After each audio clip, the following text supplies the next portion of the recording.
নমস্কার বন্ধুরা, আজকে আমি আর একটা নতুন ভিডিও নিয়ে চলে এসেছি টুম্পার এইকি হিলার। আপনাদেরকে বলবো যে আমাদের তো আপনারা নিশ্চয়ই জানেন আমাদের শরীরের সবার মধ্যে 7 চক্র আছে, 7টা চক্র আছে। 7টা চক্রের মধ্যে যদি আপনাদের কারো মূলাধার চক্র খারাপ থাকে, যদি আপনাদের কারো কমজোরি হয়ে থাকে বা খারাপ হয়ে থাকে, তাহলে কি কি সমস্যা হতে পারে আপনাদেরকে সেগুলো আজকে শেয়ার করব। যাদের মধ্যে পারিবারিক অনেক ঝামেলা থাকে বা বাড়িতে খুব সবসময়তেই অসুস্থ মানুষ থাকে কিংবা আর্থিক দিক থেকেও কষ্ট থাকে, সেগুলো তাহলে বুঝে নেবেন যে আপনাদের হয়তো মূলাধার চক্র কারো একটু কমজোরি আছে, খারাপের দিকে আছে। তাহলে তাকে কি করতে হবে সেটার সমাধানটাও আপনাদেরকে বলবো। আপনারা পারলে এটা সবসময়তেই ব্যবহার করবেন। যাদের ভালো আছে তাদেরও করতে পারেন, আরও ভালো হবে। রুট চক্রের রং হচ্ছে লাল।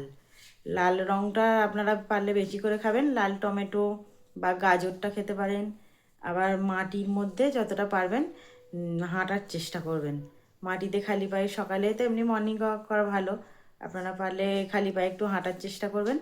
আর সবুজ গাছের মধ্যে থাকার চেষ্টা করবেন। ফুলের মধ্যে, ফুলদানি বা গাছের মধ্যে, ফুল টবের মধ্যে যে গাছপালা বসাবেন, একটু সবুজ গাছে হাত দেওয়া বেশি করে চেষ্টা করবেন।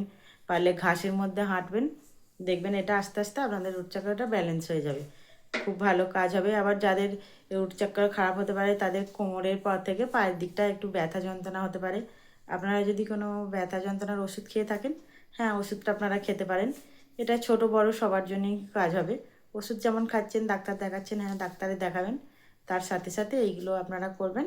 এটা আপনার শরীরের পক্ষেও উপকার হবে। সকালে মর্নিং ওয়াক করা তো ভালো, এখনকার তো সবারই এগুলো করতে হচ্ছে, এটাও করা হয়ে যাবে। আর তো আপনার রুট চক্রটাও অনেকটা ব্যালেন্স হয়ে যাবে।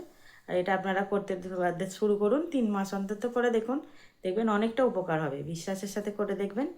আর আজকের মতো ভিডিওটা এইটুকুই। আমি নতুন ভিডিও নিয়ে পরের দিন ফিরে আসছি। আপনারা পারলে আমার একটু পাশে থাকবেন।